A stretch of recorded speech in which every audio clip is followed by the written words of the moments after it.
The storm battered against the windows of the dilapidated rescue center as Peter checked the barometer for the 5th time that hour. The wind howled with such ferocity that the entire building seemed to groan under its force. But it wasn't the approaching typhoon that had Peter's heart racing. It was the labored breathing of Misha, the pregnant white tiger lying in the straw before him. "How's she doing?" asked Yasmin, her dark hair plastered to her forehead with sweat despite the cool air. As the center's most experienced wildlife veterinarian, her presence should have been reassuring, but the worry lines etched across her forehead told Peter everything he needed to know. "Not good," he replied, his voice barely audible over the storm. "She's been in labor for nearly 20 hours. Something's wrong." Peter had been working at the Wild Haven Rescue Center for years, but never had he faced a situation this precarious. Misha, a magnificent white Bengal tiger, had been rescued from an illegal private zoo where she'd been badly mistreated. The discovery of her pregnancy had come as a shock to everyone at the center, especially since she'd been alone when they found her. Rain pounded against the metal roof as Misha let out a guttural moan that made the hair on Peter's arms stand on end. Her amber eyes, usually so piercing and alert, were glazed with pain and exhaustion. "We can't wait for Quinn to arrive with the equipment," Yasmin said, her trained fingers gently feeling Misha's distended abdomen. "The first cub is breech. If we don't assist now, we'll lose them both." Peter nodded, the gravity of the situation settling over him like a physical weight. Under normal circumstances, they would have transferred Misha to the main facility with its state-of-the-art veterinary equipment. But the storm had washed out the bridge, cutting them off from the main road and leaving them stranded at this remote outpost with minimal medical supplies. "I'll have to go in manually," Yasmin continued, rolling up her sleeves. "But I need you to keep her calm if she panics." The unspoken words hung in the air between them. A frightened, pain-stricken tiger was one of the most dangerous animals on Earth. Even sedated, Misha could kill them both with a single swipe of her powerful paws if she felt threatened. Peter knelt beside the tiger's massive head, their faces mere inches apart. Misha's breath was hot against his skin, her eyes searching his with an intelligence that always humbled him. "I know," he whispered to her. "I know you're scared, but we're going to help you." Outside, a tree branch crashed against the side of the building. Misha flinched, a growl rumbling deep in her chest. "We don't have enough tranquilizer to fully sedate her," Yasmin warned. "Just enough to take the edge off. You'll have to maintain physical contact to keep her focused on you while I work." Peter swallowed hard. What Yasmin was asking was beyond risky. It was potentially suicidal. But as Misha let out another pained cry, her body trembling with the effort of her failed contractions, he knew there was no choice. "Do it," he said. Yasmin administered the mild sedative and began preparing her equipment, gloves, lubricant, and the few sterile tools they had available. Peter positioned himself at Misha's head, one hand gently stroking the fur between her ears, the other resting lightly on her shoulder, where he could feel the ripple of powerful muscles beneath her white coat. "You've got this, beautiful girl," he murmured, maintaining eye contact with the tiger. "We're going to help your babies. Just stay with me." As Yasmin began the delicate procedure, Misha's body tensed. A low warning growl vibrated through her chest, and her amber eyes dilated.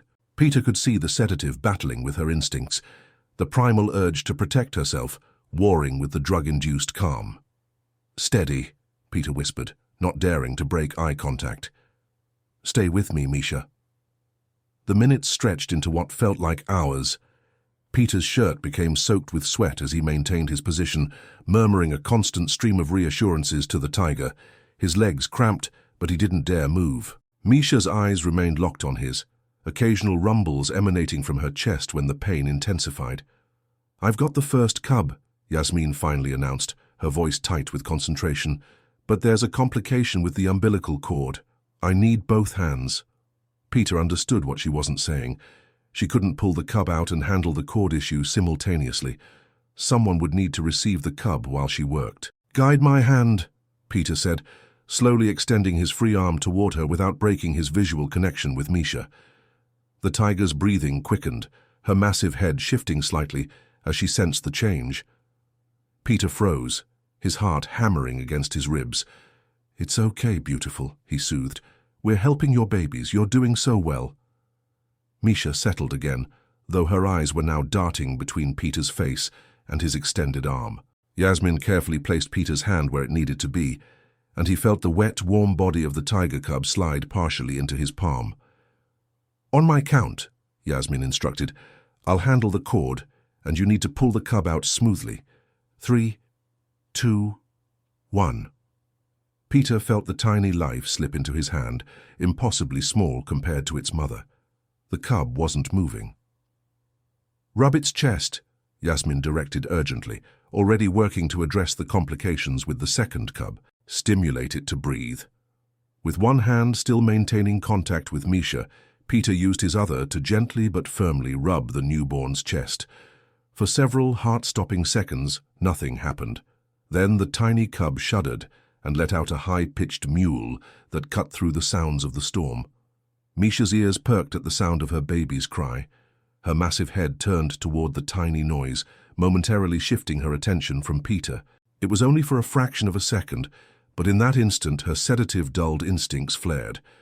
A rumbling growl built in her chest, her powerful body tensing as she tried to see her cub. "Let her see," Yasmin instructed tensely, "but be ready to move." Slowly, Peter brought the mewling cub into Misha's line of sight. The tiger's pupils constricted, her focus laser-sharp on the tiny white form in Peter's hand. Time seemed to stand still as mother and human held a silent negotiation over the life of the cub. Then, impossibly, Misha relaxed. Her tongue extended, gently licking her cub still cradled in Peter's palm. The gesture was both an acceptance and a blessing, acknowledgement that Peter was helping, not harming. "Second cub is coming," Yasmin announced, relief evident in her voice. "This one's positioned correctly." Over the next hour, Peter assisted as 3 more cubs were born, each one remarkably delivered into his hands, before being gently placed near their mother's head where she could see and smell them. The storm continued to rage outside, but inside the small outpost building, a fragile trust had formed between man and tiger. As Yasmin worked to deliver the final cub, Peter noticed something odd about the 4 tiny white forms nestled against their mother. In the dim emergency lighting, it was difficult to be certain, but there seemed to be unusual markings on their fur, patterns he had never seen before on white tiger cubs. "Last one's coming?" Yasmin said, her voice hoarse with exhaustion. Wait." Peter felt the change in her demeanor before he heard it in her voice. "What's wrong?" "This cub is different," she said, her hands working carefully. "I can feel, I'm not sure, but something's not—" The final cub slid into the world with surprising ease compared to its siblings. As Peter received it from Yasmin's careful hands, he immediately understood her confusion. Unlike the other cubs, which were the expected white with faint black stripes, this one was impossible, he breathed, staring down at the tiny form in his hands. The cub was neither white nor orange like typical Bengal tigers. Instead, its wet fur revealed a coloration that shouldn't exist in nature. A deep, rich golden color, unlike anything Peter had ever seen in his years of working with big cats. "What in the world?" Yasmin whispered, peering over his shoulder as Peter rubbed the golden cub's chest to stimulate breathing. The tiny creature mewled to life, its cry slightly stronger than its siblings. When Peter placed it near Misha's head with the others, the mother tiger sniffed it thoroughly, her amber eyes wide with an almost human-like surprise. As the storm began to abate outside, Peter and Yasmin sat back on their heels, exhausted but victorious. All 5 cubs were breathing, and Misha was recovering well from her ordeal. But the questions raised by the golden cub hung in the air between them, unspoken but impossible to ignore. "We need to contact James," Yasmin finally said, referring to the center's director. "This isn't normal." Peter nodded, his eyes never leaving the golden cub as it nestled alongside its siblings. "Nothing about this is normal," he agreed. "White tigers are rare enough in the wild, but this," he gestured toward the unusual cub, "this shouldn't be possible." Neither of them knew then that the birth they had just witnessed, and particularly the appearance of the golden cub, was about to unleash a chain of events that would endanger not only their careers, but their very lives. As dawn broke over the storm-ravaged landscape, the first rays of sunlight illuminated the small family huddled in the straw, a white tiger mother, 4 white cubs with unusual markings, and 1 golden cub that would soon become the center of an international mystery. Peter watched as Misha gently cleaned her cubs, her massive pink tongue carefully washing each tiny body. When she reached the golden cub, she paused, as if considering this strange offspring. Then, with what almost looked like resignation, she pulled it closer to her belly alongside its siblings. For reasons Peter couldn't articulate, he felt a chill run down his spine despite the warming air.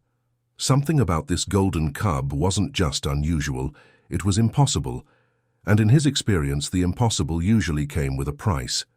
Morning light filtered through the windows of the outpost as the storm's fury finally subsided. Peter sat on a wooden stool beside Misha's enclosure, his body aching from the night's ordeal. The white tiger lay on her side, her 5 cubs nestled against her belly, nursing contentedly. Though exhausted, Peter couldn't tear his eyes away from the golden cub, its coat now dry and fluffed, revealing a color that seemed to glow in the sunlight. The sound of splashing water and an engine's roar broke the quiet. Peter glanced at his watch.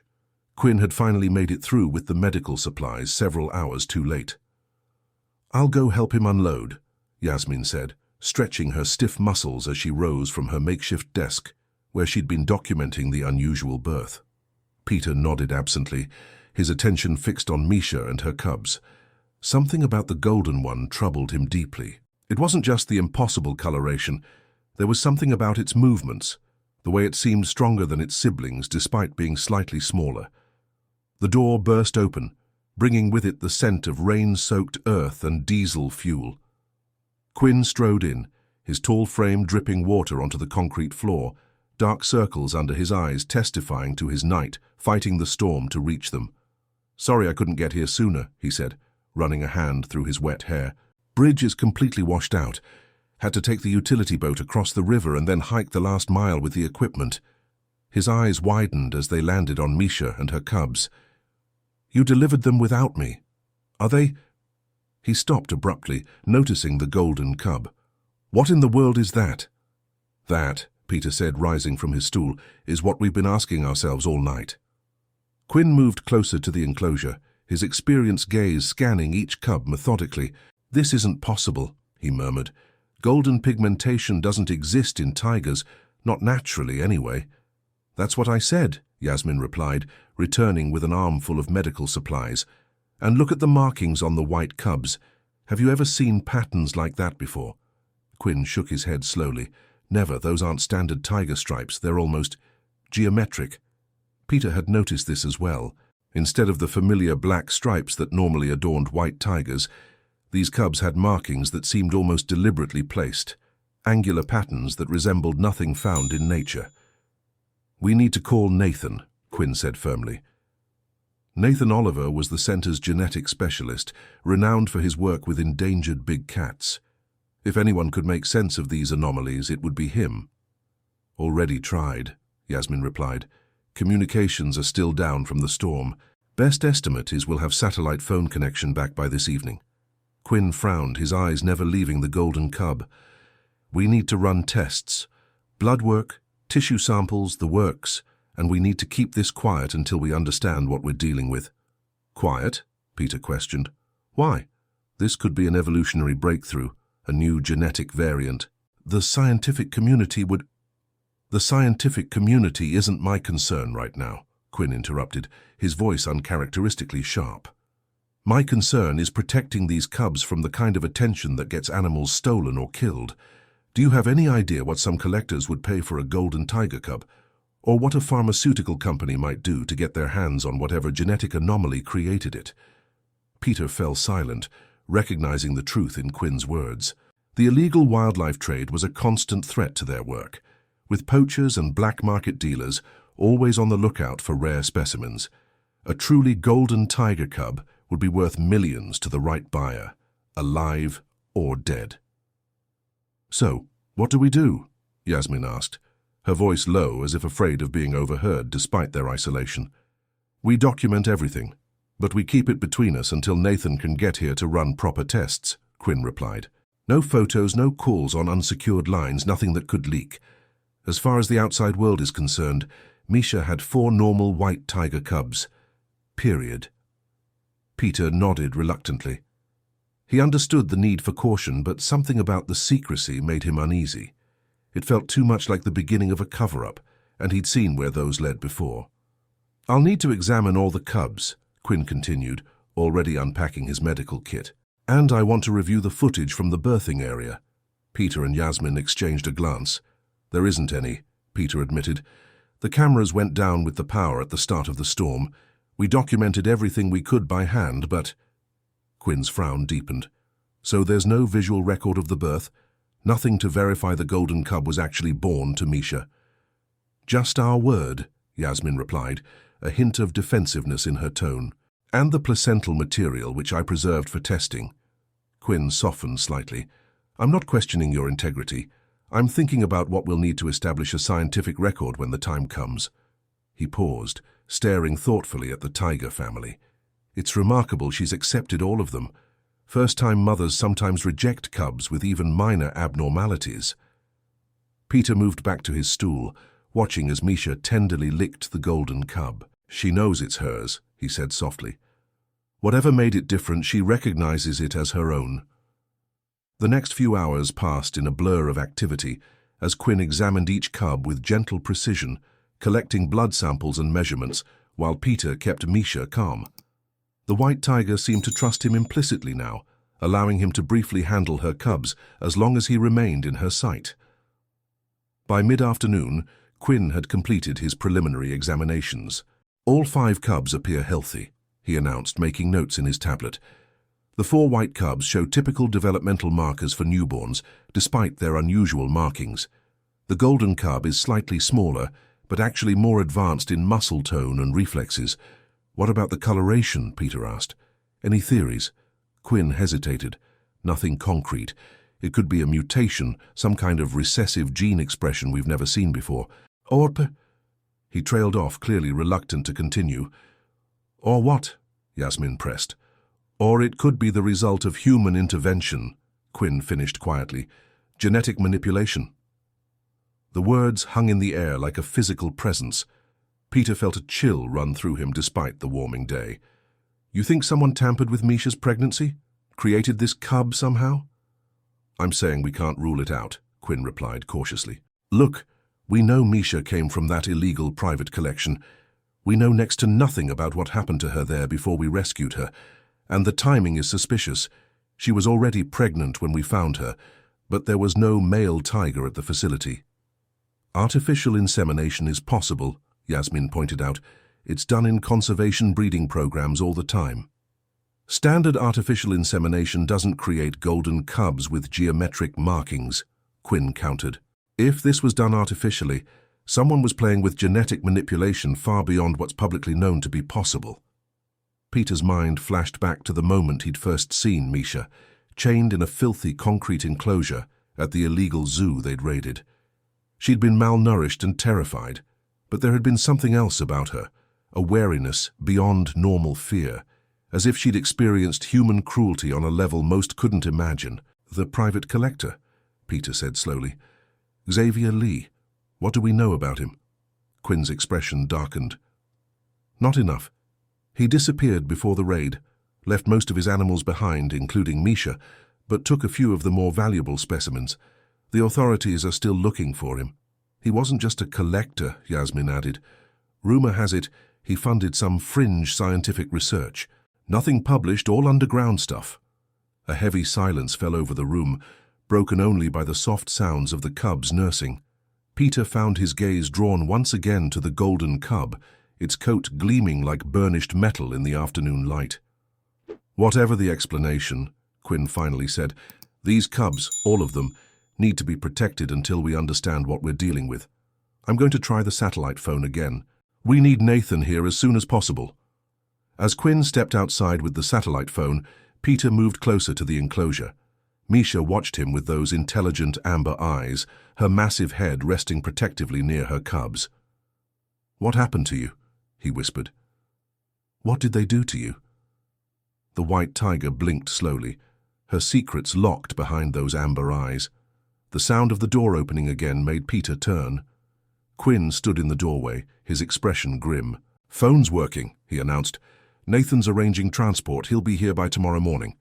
He hesitated, clearly troubled by something more. "What is it?" Yasmin asked, sensing his unease. "That's not all," Quinn said, lowering his voice. "While I was on the phone, I spotted a boat on the river. Too far to make out details, but it was heading this way. Could be nothing, local fishermen maybe, but we're supposed to be inaccessible due to the storm damage," Peter finished, understanding Quinn's concern immediately. "The bridge is out. No one should be coming this way." "Exactly," Quinn confirmed. "And there's something else. Nathan said there's been chatter in certain circles. Apparently Xavier Lee has resurfaced. He's been making inquiries about Misha." Peter felt his stomach tighten. "He knows she was pregnant." "Worse," Quinn replied. "According to Nathan, Lee has been telling potential buyers he has something unprecedented to offer, something that will change the understanding of genetic manipulation forever." Peter's gaze drifted back to the golden cub, nursing contentedly alongside its siblings, unaware of the storm gathering around its existence. "He's coming for them," Yasmin whispered, voicing what they were all thinking. "He created them somehow and now he wants them back." "We don't know that for certain," Quinn cautioned, though his tone lacked conviction. "But until we do, we need to prepare for the possibility. This facility isn't secure enough if someone's really determined to get in." Peter stood, a sudden resolution forming in his mind. "Then we move them, now before that boat gets any closer." "Move them where?" Yasmin asked. "Misha just gave birth. Moving her and the cubs could be dangerous for all of them." "More dangerous than leaving them here for Lee to find," Peter countered. "The main facility is fortified, has round-the-clock security. If we can get them across the river—" Quinn was already nodding. "The utility boat can take us. It's not ideal, but it's our best option. How quickly can we get Misha and the cubs ready for transport?" 20 minutes, maybe 30, Yasmin estimated. "We'll need to sedate Misha lightly. The cubs can travel in the portable incubator we use for emergency transports." "Do it," Quinn decided. "I'll prep the boat and contact the main facility to expect us. Peter, help Yasmin with Misha. And both of you, stay alert. If that boat I saw is who we fear it might be, we may have very little time." As Quinn hurried out to prepare their escape, Peter met Yasmin's worried gaze. "We'll protect them," he promised, his voice firm with determination. "All of them." Yasmin nodded, already gathering the necessary supplies for the journey ahead. Neither spoke the obvious question hanging in the air. What exactly had Xavier Lee created, and how far would he go to reclaim it? Twilight descended as Peter secured the portable incubator containing the 5 cubs in the utility boat. The tiny golden one lay in the center, surrounded by its siblings like planets orbiting a sun. Misha, lightly sedated, had been carefully loaded into a reinforced transport crate at the bow. Her amber eyes, though dulled by medication, tracked Peter's every move. "We need to go now," Quinn urged, scanning the darkening river with binoculars. "That boat I spotted earlier is definitely heading this way, less than 2 miles downstream."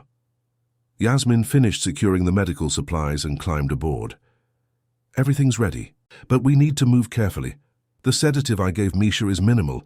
If she gets agitated during transport—" Peter understood the unspoken warning. An upset tiger, even sedated, could capsize their small craft in seconds. As Quinn started the engine, a distant sound carried across the water, the unmistakable rumble of powerboat motors, multiple motors. "They're coming up both sides of the bend," Quinn said grimly, passing the binoculars to Peter. "This isn't a coincidence." Through the lenses, Peter could make out 3 sleek boats approaching rapidly, their dark hulls cutting through the water with purpose. In the fading light, he could just discern the silhouettes of men with what looked like rifles. "We can't outrun them," Peter stated, handing the binoculars back. "Not with Misha and the cubs aboard." Quinn nodded, his expression hardening. "We go to Limestone Cove. It's not far and there's a service road that connects to the highway. I've got the truck keys. If we can reach it, we can drive to the main facility." Without waiting for a response, Quinn steered the boat away from the dock, keeping the engine at its lowest setting to minimize noise. The utility vessel moved sluggishly under its heavy load, water still swollen from the storm, creating treacherous currents. Peter kept his hand on Misha's crate, maintaining the contact that seemed to calm her. The cubs in their incubator mewled softly, disturbed by the unfamiliar motion. The golden one, he noticed, remained silent, its unusual eyes, a startling blue unlike its siblings' typical newborn blue-gray, seemed to watch him with unsettling awareness. They hugged the shoreline, using the deepening shadows as cover. The pursuing boats had split up, searching different channels, their powerful spotlights sweeping the water. "They don't know exactly where we are," Yasmin whispered hopefully. "The storm must have disrupted their tracking somehow." "Don't count on that lasting," Quinn replied, his voice low. "If it's Lee, he's too determined to give up easily." The mouth of Limestone Cove appeared ahead, a narrow inlet nearly invisible among the overhanging vegetation. Quinn cut the engine entirely, letting momentum carry them into the sheltered waters. Peter and Yasmin grabbed paddles, silently guiding the boat toward a small, concealed dock. As they secured the vessel, the sound of approaching motors grew louder. Flashlight beams danced across the main channel they had just left. "They're getting closer," Peter murmured. "How far to the truck?"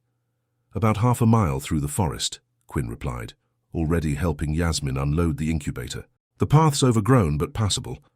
Peter nodded, moving to Misha's crate. The white tiger was regaining awareness, her eyes more focused as the mild sedative began wearing off. He would need to keep her calm during the trek through unfamiliar terrain. "Ready?" Quinn asked, shouldering a pack of essential supplies. Before anyone could answer, a blinding spotlight swept across the cove entrance, followed by a man's voice amplified through a megaphone. "We know you're in there. We have the cove surrounded. There's nowhere to go." Peter exchanged alarmed glances with his colleagues. How had they been found so quickly? "What now?" Yasmin whispered, her arms protectively around the incubator. Quinn's response was immediate. "We move inland. There's an old research cabin about 2 miles through the forest. It's not on any recent maps. If we can reach it, we can regroup and call for backup." The voice from the megaphone came again. "Dr. Quinn Rivers, we know you have something that belongs to Xavier Lee. Return it and no one gets hurt." Quinn's face paled at the use of his full name. "They've been watching us for a while," he realized aloud. "This isn't random. They knew exactly when and where to find us." Peter made a split-second decision. "You and Yasmin take the cubs to the cabin. I'll stay with Misha. She's too difficult to move quickly through the forest, and she trusts me. I'll create a distraction." "That's too dangerous," Yasmin protested. "If they're working for Lee—" "It's our best chance," Peter insisted. "The cubs are what matter most right now, especially the golden one. If Lee created it somehow, we need to understand how and why." After a moment of tense silence, Quinn nodded reluctantly. "We'll send help as soon as we can. The cabin has a satellite phone." With efficient movements born of years working together, they transferred the cubs to backpack-style carriers designed for small animals. The golden cub went with Quinn, the others with Yasmin. "Take the western path," Peter instructed. "I'll make them think we all went east." As his colleagues disappeared into the underbrush with their precious cargo, Peter turned to Misha's crate. The white tiger watched him with those intelligent amber eyes, as if understanding that everything had changed. "Just you and me now, beautiful," he murmured, opening the crate door. To anyone else, releasing a barely sedated tiger would seem like suicide. But in that moment, Peter trusted Misha more than he trusted the men in the boats. The connection forged during the birth had created something rare, a mutual understanding that transcended the natural barriers between human and predator. Misha emerged cautiously, her powerful body tense but not aggressive. She sniffed the air, picking up the scent of her cubs growing fainter as Quinn and Yasmin moved deeper into the forest. "This way," Peter whispered, moving toward the eastern path. To his amazement, Misha followed, her white coat almost luminous in the growing darkness. Together they crashed deliberately through the underbrush, making enough noise to attract attention. Behind them, Peter could hear men shouting as they discovered the abandoned boat. "There, movement to the east!" Flashlight beams cut through the trees, seeking them out. Peter increased his pace, Misha keeping stride beside him like an oversized ghost. They led the pursuers on a winding chase through the forest, always staying just ahead of the flashlight beams. Peter could hear the men's frustrated curses as they struggled through the dense vegetation. After nearly an hour of this deadly game, Peter guided Misha toward a series of rocky outcroppings he remembered from previous expeditions. The formations created a natural maze, perfect for losing pursuers. As they slipped between two towering boulders, voices echoed from somewhere to their right. "The track split here. The tiger and one human went this way. What about the cubs?" A second voice responded, this one carrying an accent that raised the hair on Peter's neck. "Find the cubs. That's all Lee cares about, especially the special one." Peter froze, pressing against the cool stone. Misha stood motionless beside him, her keen senses alert to the danger. The voices grew closer, then abruptly stopped. "Wait. The tiger tracks double back here. It's almost like... Like what? Like it's hunting us." The realization in the man's voice came a moment too late. Misha had indeed circled around, her predatory instincts taking over. Before Peter could intervene, she launched herself from the shadows with a roar that shook the forest canopy. The men's screams were brief. Peter didn't watch what happened next, but the sounds told him enough. Misha hadn't spent years in captivity without developing a deep hatred for those who had abused her. When silence returned, Peter emerged from his hiding place. Misha stood over the fallen men, blood on her muzzle, her amber eyes meeting his without remorse. Neither man had survived. "Come on," Peter whispered, fighting his revulsion. "We need to find Quinn and Yasmin." Using his knowledge of the terrain and Misha's remarkable ability to track her cub's scent, they made their way toward the research cabin. The night had fully descended now, but the white tiger moved confidently through the darkness, guiding Peter when his human senses failed him. They reached the cabin as dawn began to break over the forest. The small structure stood in a clearing, its wooden walls weathered by years of neglect. A thin wisp of smoke rose from the chimney. Quinn and Yasmin had arrived safely. Before Peter could approach, the door opened, and Quinn emerged, rifle in hand. His expression shifted from wariness to astonishment as he registered Peter walking beside the unleashed white tiger. "My God," he breathed, "you're alive. And Misha." "She protected me," Peter explained simply. "The cubs?" "Safe. Come inside." "But, what about—" Quinn gestured uncertainly at Misha. Peter glanced at the tiger. "She comes too. She won't hurt us." Inside the cabin, Yasmin was tending to the cubs in a makeshift nest of blankets. When Misha entered, she tensed, but the mother tiger showed no aggression. She moved directly to her cubs, sniffing each one carefully before settling beside them, her massive body curling protectively around the tiny forms. "Nathan's on his way with a security team," Quinn explained, keeping his voice low. "Should be here within the hour. I told him to bring James as well. This situation is beyond any of us now." Peter nodded, his attention caught by the golden cub as it nursed alongside its siblings. In the morning light streaming through the cabin windows, the cub's coat seemed even more remarkable, a true metallic gold that shimmered with each tiny movement. "I need to tell you something," Quinn said, his expression troubled. "While you were leading them away, I examined the golden cub more thoroughly." He hesitated, glancing at Yasmin, who nodded encouragement. "It's not just the coloration that's unusual," Quinn continued. "It's genetic markers. I've never seen anything like it. The cub appears to be aging at an accelerated rate." "Aging?" Peter echoed, confused. "What do you mean?" "It's physical development, muscle tone, bone density, even cognitive indicators. They're all advancing much faster than normal.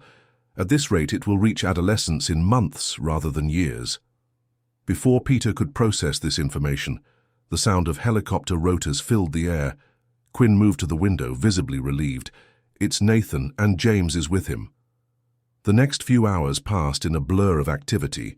The security team secured the area, finding and removing the bodies of the men Misha had killed. Nathan, a brilliant geneticist with kind eyes that belied his razor-sharp mind, immediately began examining the cubs, particularly the golden one. James, the silver-haired director of Wild Haven, listened gravely as Peter recounted everything that had happened. When the story was complete, He shook his head in wonder. "In all my years working with wildlife, I've never encountered anything like this," he admitted. "But one thing's clear. Xavier Lee has crossed ethical boundaries that go beyond anything we imagined." Nathan joined them, his face alight with scientific curiosity, despite the seriousness of the situation. "The golden cub is extraordinary," he began. "Its genetic code has been modified at a fundamental level. But what's most fascinating is that these modifications don't appear to be entirely artificial." "What do you mean?" Peter asked. "I mean that while there's clear evidence of genetic engineering, the base modifications appear to utilize naturally occurring genetic material.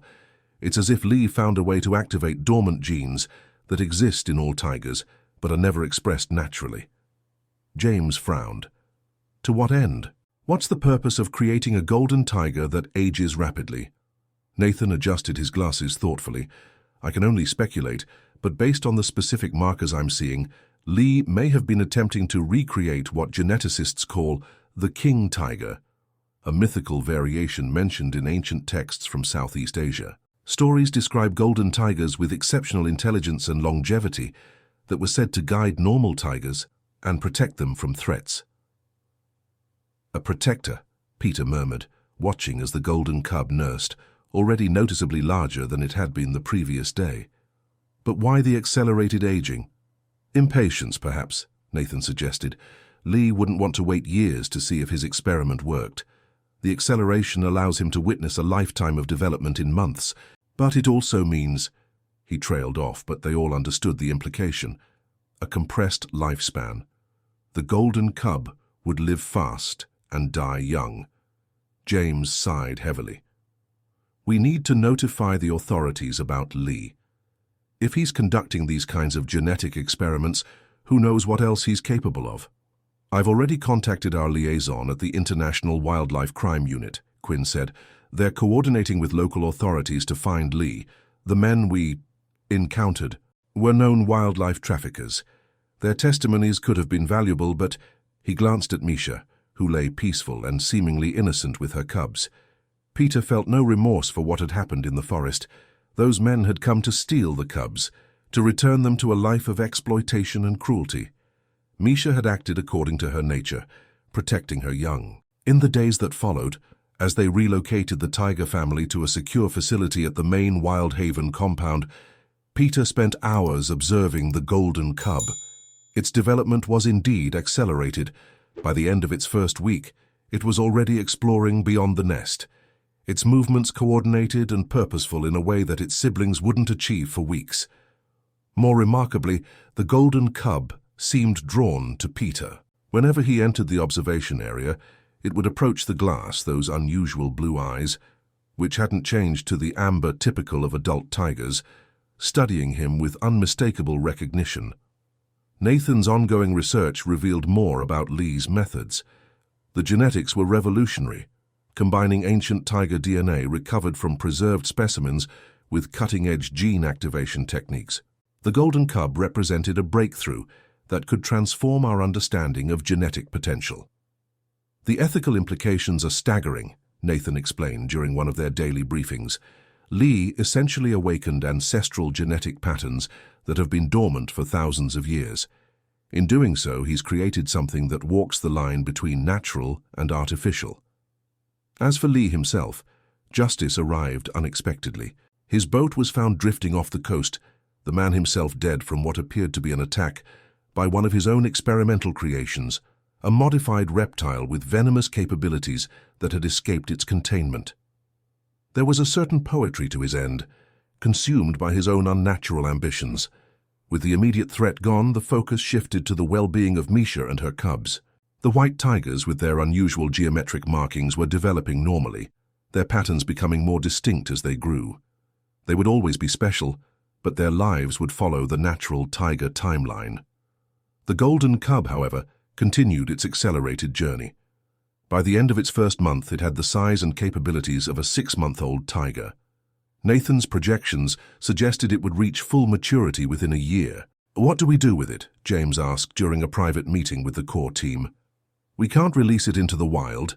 It's too unique, too valuable, but keeping it in captivity forever seems wrong," especially given its enhanced intelligence. Peter, who had developed a profound connection with the golden cub, offered a solution. We create a special conservation zone, not a cage, not a traditional enclosure, but a protected area where it can live with appropriate freedom while remaining safe from exploitation. The idea took root.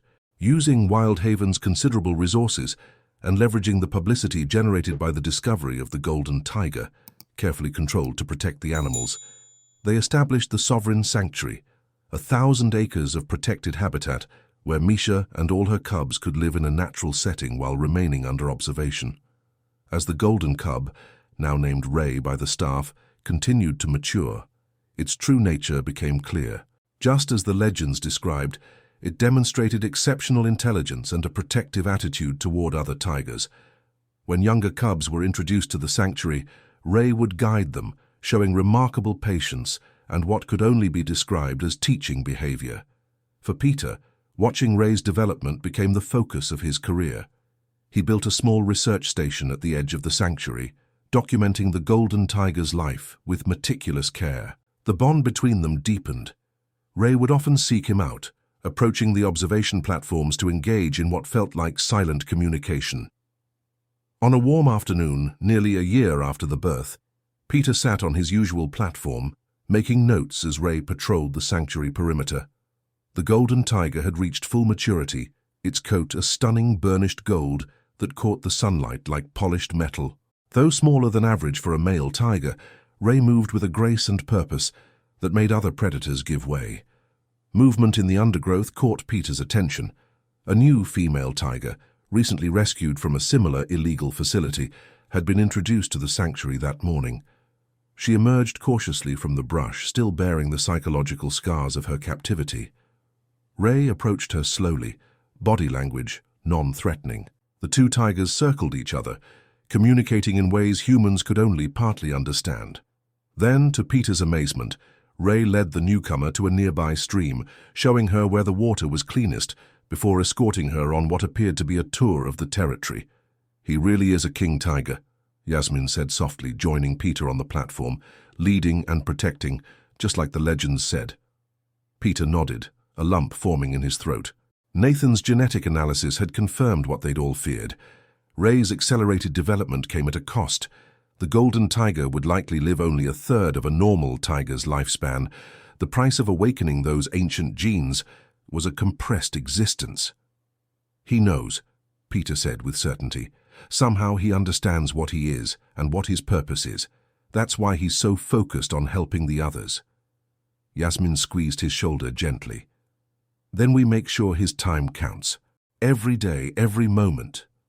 In the years that followed, the Sovereign Sanctuary became a model for conservation worldwide. Ray's presence transformed the dynamics of the tiger community there, creating a harmony rarely seen among adult tigers. Under his guidance, the rescued tigers thrived, even breeding successfully. And when, as expected, Ray's brilliant life began to fade prematurely, he spent his final days on a hilltop overlooking the sanctuary, Misha, now elderly herself, keeping constant vigil beside her extraordinary son. On Ray's last day, Peter broke protocol and entered the sanctuary on foot, approaching the golden tiger without barriers for the first time. Ray watched him come, those intelligent blue eyes still bright despite his weakening body. Peter sat beside the magnificent creature, placing a gentle hand on the golden fur. "Thank you," he whispered, "for showing us what's possible, for reminding us that sometimes the most beautiful things come from the most unlikely circumstances." Ray's rumbling purr vibrated against Peter's palm, an acceptance, a farewell, and perhaps even a gratitude of his own. That evening, as the sun set over the sanctuary, Ray slipped peacefully away, his golden coat seeming to absorb the last rays of daylight. The legacy he left behind, however, endured. The genetic research inspired by his existence led to breakthroughs in conservation that saved countless endangered species from extinction. The sanctuary expanded, becoming a haven for tigers throughout the region. And the legend of the golden tiger, once thought to be merely myth, became a symbol of hope for preserving what humans had nearly destroyed. Peter continued his work at the sanctuary until his retirement, often telling visitors the story of that stormy night when he had helped deliver 5 miraculous cubs, never suspecting that one of them would change the course of his life and the future of tiger conservation forever. "The greatest truth I learned," he would tell them, "is that trust once given creates bonds that transcend the expected boundaries between species. Misha trusted me with her cubs, and Ray trusted me with his legacy. In return, I promised to protect what they valued most, the future of their kind." In the heart of the sanctuary, a simple stone marker stood on Ray's hilltop. Engraved upon it were the words that had become the sanctuary's guiding principle. "Some lives, though brief, shine golden in their purpose." Visitors to the observation platforms often reported seeing a shimmer of gold among the trees at dusk, a trick of the light perhaps, or maybe something more. The tigers of the sanctuary, descendants of those first unusual cubs, would pause and look toward that golden gleam, as if recognizing the spirit of the king who had shown them the way. And in that peaceful coexistence between human guardians and tiger inhabitants, the true miracle of Ray's existence lived on, a reminder that sometimes the most extraordinary breakthrough isn't found in genetics or science, but in the simple, profound trust between living beings who choose to protect rather than exploit one another. Thank you for joining me on this journey into the world of captivating stories. I trust you found today's narrative as engaging as I did. If you enjoyed this exploration into fascinating and compelling narratives, kindly indicate your appreciation by liking this video. Are you watching on mobile? Show your appreciation with a double tap for hype. For more captivating stories and journeys into the heart of compelling storytelling, please subscribe to the channel and activate notifications so you don't miss a single upload. Your thoughts and interpretations are most welcome. Please share your perspectives on today's story in the comments below. And if you believe others would find this content engaging, please consider sharing the video with your network. Until our next journey into the world of captivating tales, I bid you farewell.